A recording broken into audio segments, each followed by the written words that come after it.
My son bought his father-in-law a $90,000 truck. And then he told me he couldn't afford my $18 heart medicine. Let me say that again.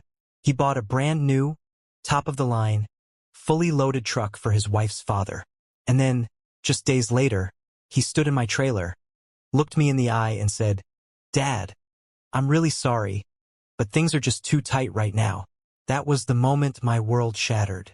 Not with a loud crash, but with a quiet, almost casual whisper that sliced through every memory of every sleepless night I had spent working double shifts to buy him shoes, to buy him books, to make sure he never felt poor.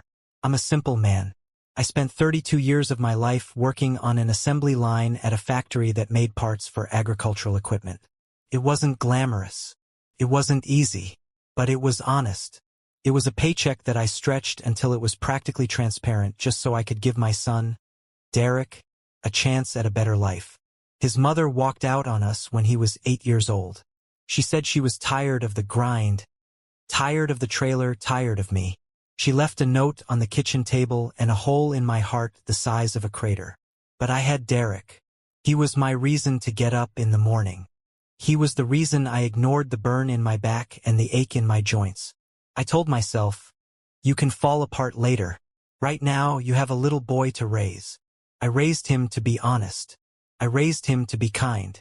I worked 14-hour days, often coming home smelling of grease and metal shavings, just to pay for his soccer cleats, his school trips, his tutoring.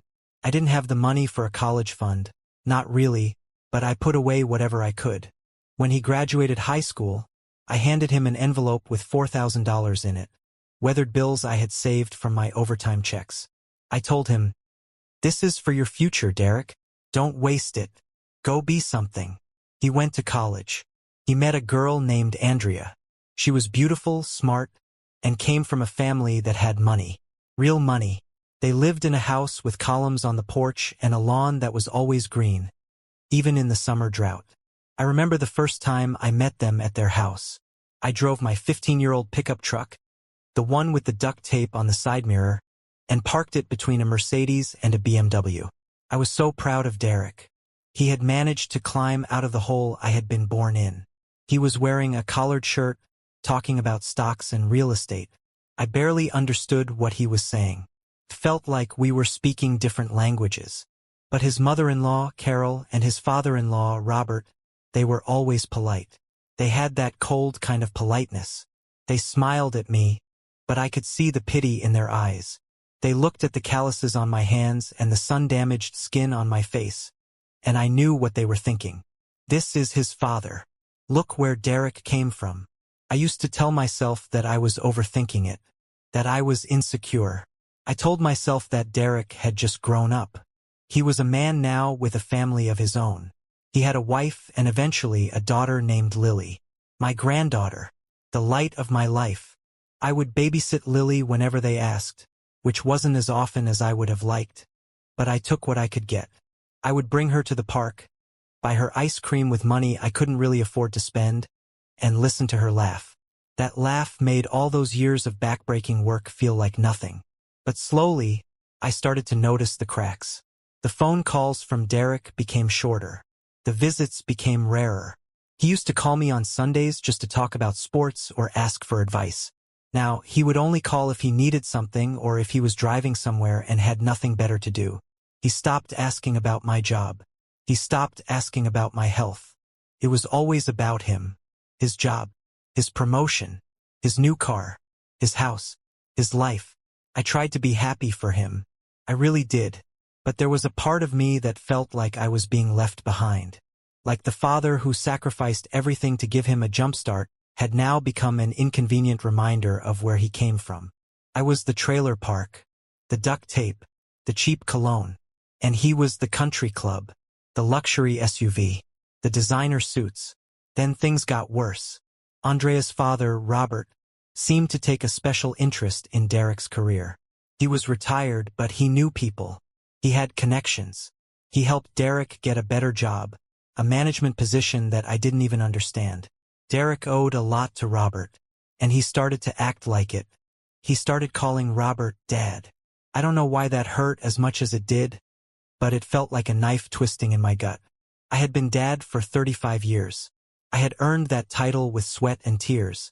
And suddenly, this man who had never changed a diaper in his life, this man who had never worked a day of manual labor, was getting the respect I had starved for. But I never said anything. I bit my tongue. I smiled at the family gatherings where I felt like a ghost at a banquet. I held my granddaughter and tried to be grateful. About a year ago, I started having these pains in my chest. It wasn't a heart attack, but it was a dull, constant ache. My doctor told me I had a cardiovascular condition. My heart was getting weaker. I wasn't going to die tomorrow, but if I didn't take care of it, I would be in trouble in a few years. He prescribed me a medication that I had to take daily. It was the only thing that kept the pain away.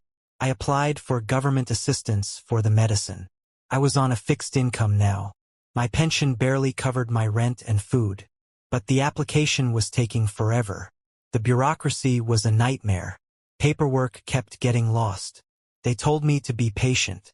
So, while I was waiting for approval, I had to pay out of pocket. Let me tell you about the cost. The medicine cost $18 for a 30-day supply. That's it. 60 cents a day. It was the only thing standing between me and a hospital bed. I could handle the rent. I could handle eating ramen and eggs for dinner. But I couldn't skip that medicine. I told myself that as long as I had that pill, I would be okay. I would survive to see Lily graduate high school, maybe even college. I had managed to scrape by for a few months. I budgeted like a hawk. I turned the air conditioning off in the middle of summer just to save the $10 on my electric bill. I walked to the store instead of driving to save gas. I was doing okay. I was just barely okay. Then the week came. It was a bad week. My pension check was delayed. There was some glitch in the system. I had paid my rent, but I was left with $23 to my name. I had a few days left of my medication, but I knew I was going to have to face the music. I was going to have to choose between eating for the next 2 weeks or buying my pills. I decided to call Derek. I hadn't asked him for a single dime since he graduated college. I had never asked for help. I was too proud. I was too stubborn. But this was my life we were talking about. I dialed his number with a lump in my throat. He answered on the second ring. Hey, Dad, what's up? I tried to sound casual. Hey, son. How are you? How's Lily? We're good. Listen, I'm kind of in the middle of something. I'm meeting a client in 10 minutes. What's going on?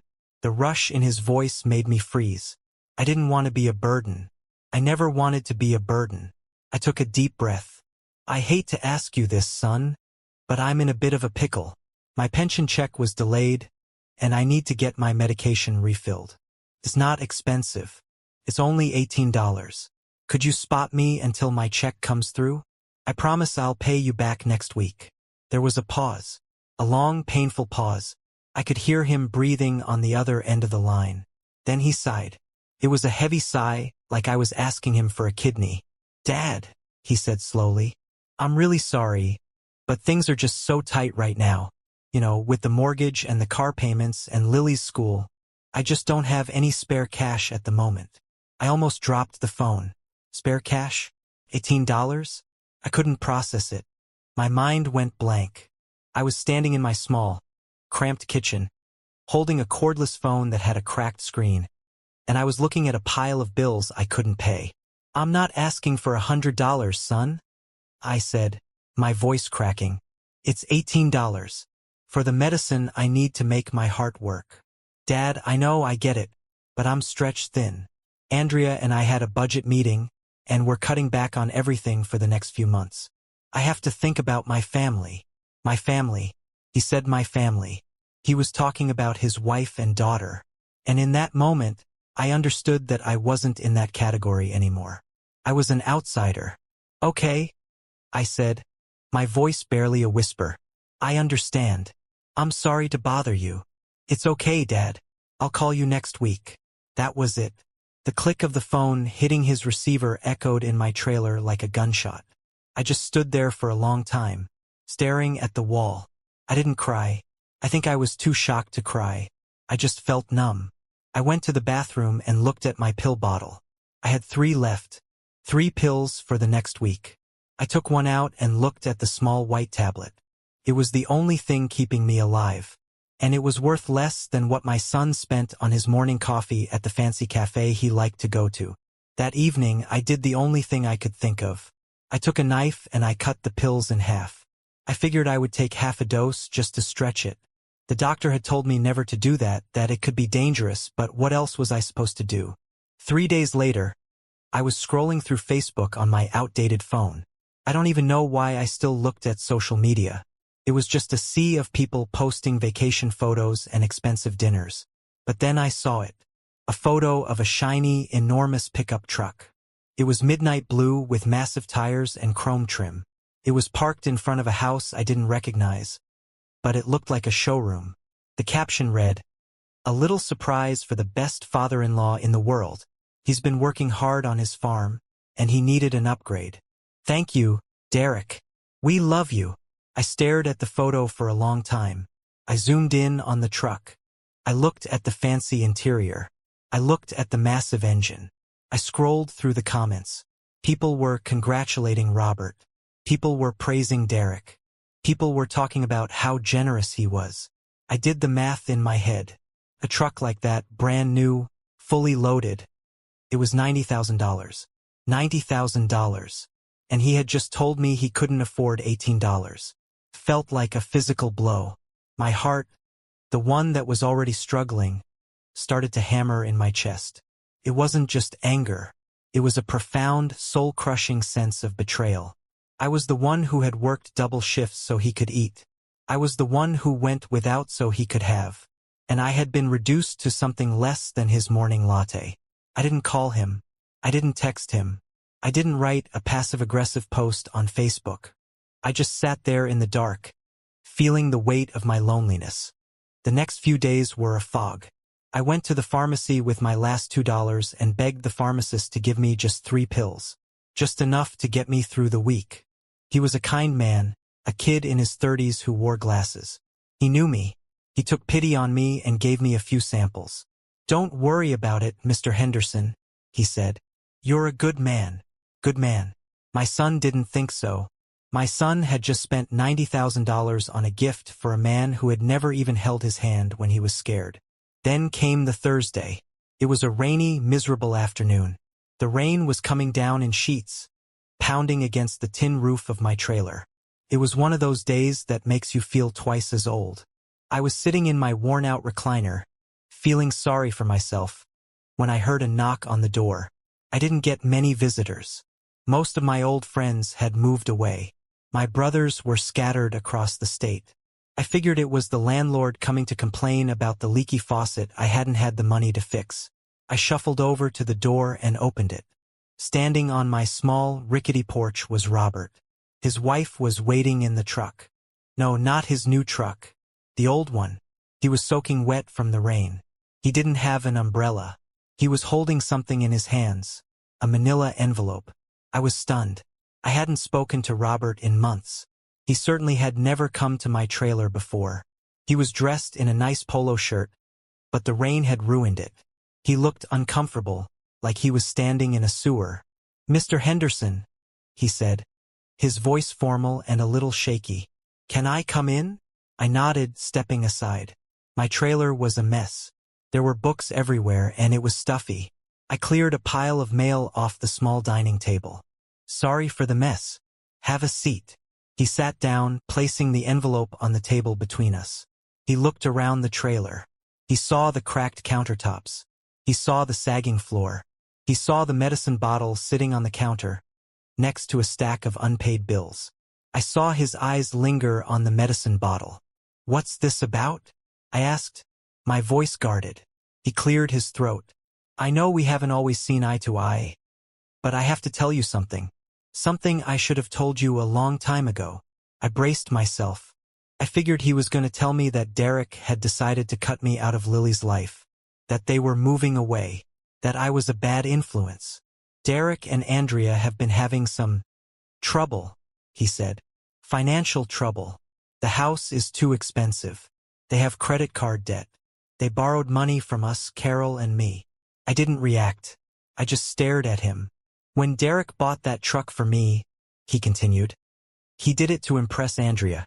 And to be honest, he did it to make me happy because I had been helping them so much. But I knew it was a stupid purchase. The truck is too big. I didn't need it. I told him not to, but he insisted. He said it was a gift. He looked at me then, and for the first time I saw real emotion in his eyes. It wasn't pity. It was shame. I didn't know about the phone call, he said, his voice lowering. I didn't know you asked him for help. He told me the other day. He was bragging about it.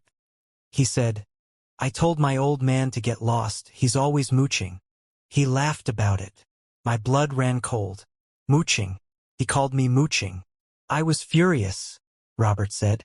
I told him that was disgraceful. I couldn't believe he would treat his own father that way. The man who raised him.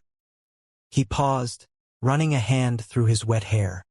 But it wasn't until yesterday that I realized the truth. I had to take that truck in for a detail. I went to the dealership to get some paperwork.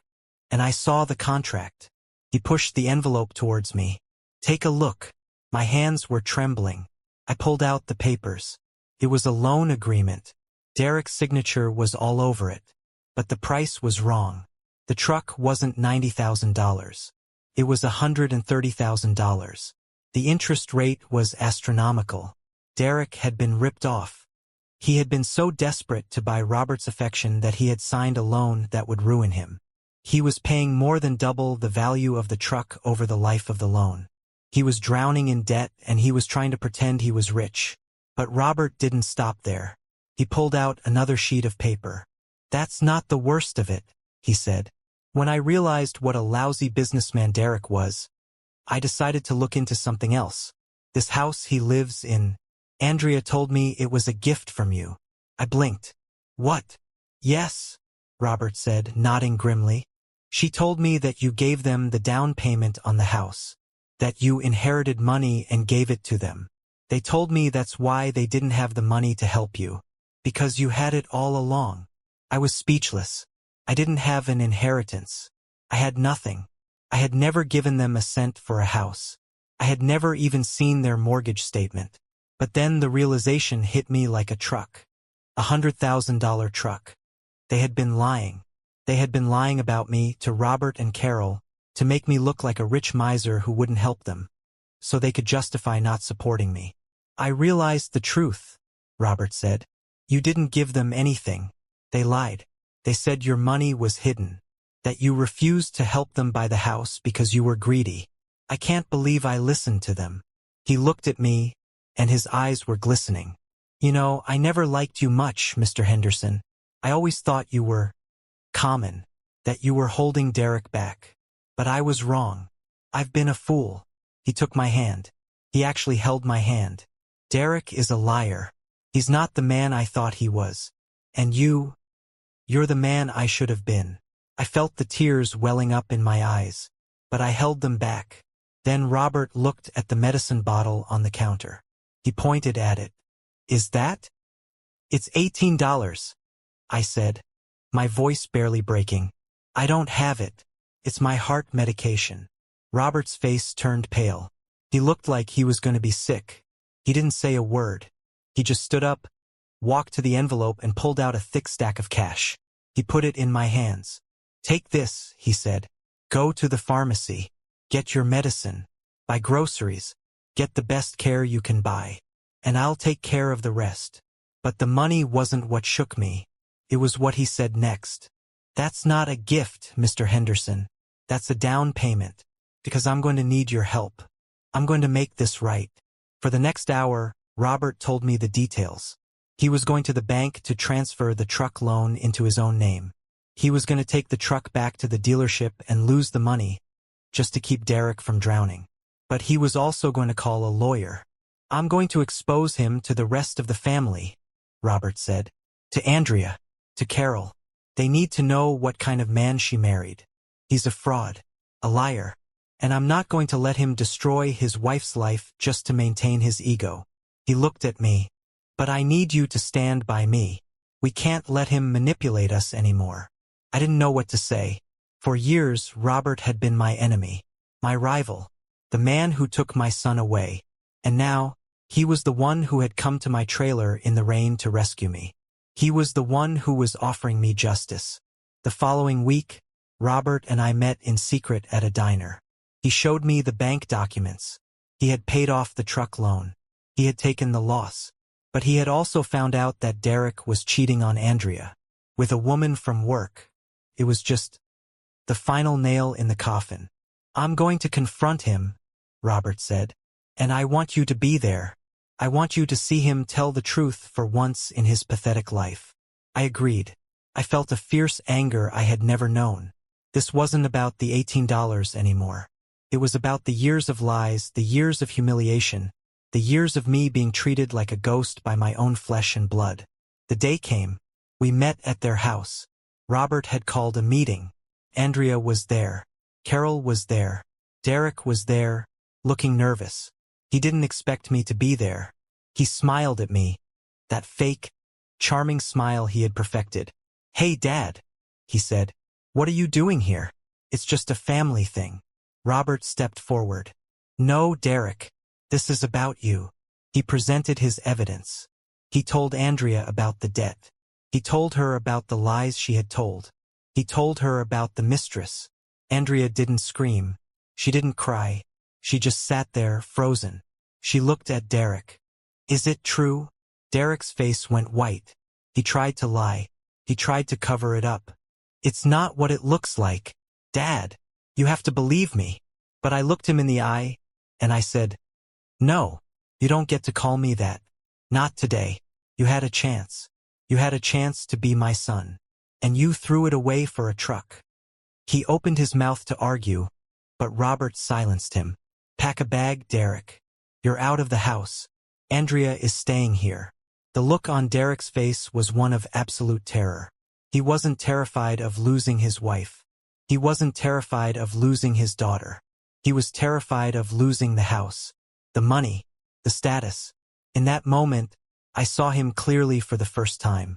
He wasn't a victim of circumstance. He was a victim of his own greed. He had sold his soul for a life he couldn't afford, and he had pushed me aside because I was a reminder of the reality he was trying to escape. He stormed out of the house. Robert walked over to me and put a hand on my shoulder. "He'll call you," Robert said. "When he's broken, when he has nothing left, he'll come crawling back." I nodded. "I know, but I won't be there." Robert looked at me. I looked at his truck outside the window, the one Derek bought him. "Do you want the truck?" Robert asked me. I stared at him. "I want my medicine," I said. "I want my granddaughter to visit me on Sundays. And I want my son to learn what it means to be a man." A few weeks passed. Derek was living in a cheap apartment. His work found out about the affair and the financial issues. He lost his job. Andrea divorced him and she got full custody of Lily. I started to see Lily more often. Andrea brought her to my trailer every weekend. The trailer was still small, but now it had a new TV, and the fridge was full of food. Robert had made sure of that. He had given me a debit card and told me to call it a salary for being his new partner in crime. We didn't see it as charity. We saw it as a partnership. One evening, I was sitting on my porch when I saw a car pull up. It was Derek. He looked terrible. He was unshaven. His clothes were wrinkled, and his eyes were hollow. "Dad," he said, walking up to me. I didn't get up. I just looked at him. "You were right," he said, his voice cracking. "I was a fool. I lost everything. Andrea took Lily. Robert hates me. I'm drowning in debt I can't pay back. What do you want, Derek?" He looked at me. "I need help. I need you to forgive me." I looked at the horizon. The sunset was beautiful. The world kept turning. I thought about the days when he was a little boy, sitting on my lap, telling me he wanted to be just like me when he grew up. "I can't give you money, Derek," I said. "I don't have any, but I can give you the same advice I gave you when you were a boy. Be honest, work hard, and never, ever take the people who love you for granted." He started to cry. He fell to his knees on my porch. "Please, Dad, I have nothing left." I looked down at him, this man who was my son. I felt the ache in my chest. The pain of years of sacrifice, years of love, years of betrayal. I stood up. I walked into my trailer, and I closed the door. I didn't look back. The next day, the mailman came to my door. He had a package. It was a letter from Robert. Inside was a picture of Robert, Andrea, Carol, and Lily, smiling on a boat. Behind them was a truck. But it wasn't the expensive truck. It was an old, beat-up truck. A truck that was paid for. And there was a note attached. Mr. Henderson, we've sold the big truck. We bought this one for the farm. It does the job just fine. And here's the best part. I used some of the leftover money to set up a college fund for Lily. Not a big one, but enough. Because she needs to learn the value of $1 and the value of family. If you ever need a ride, I'm here. And if you ever want to see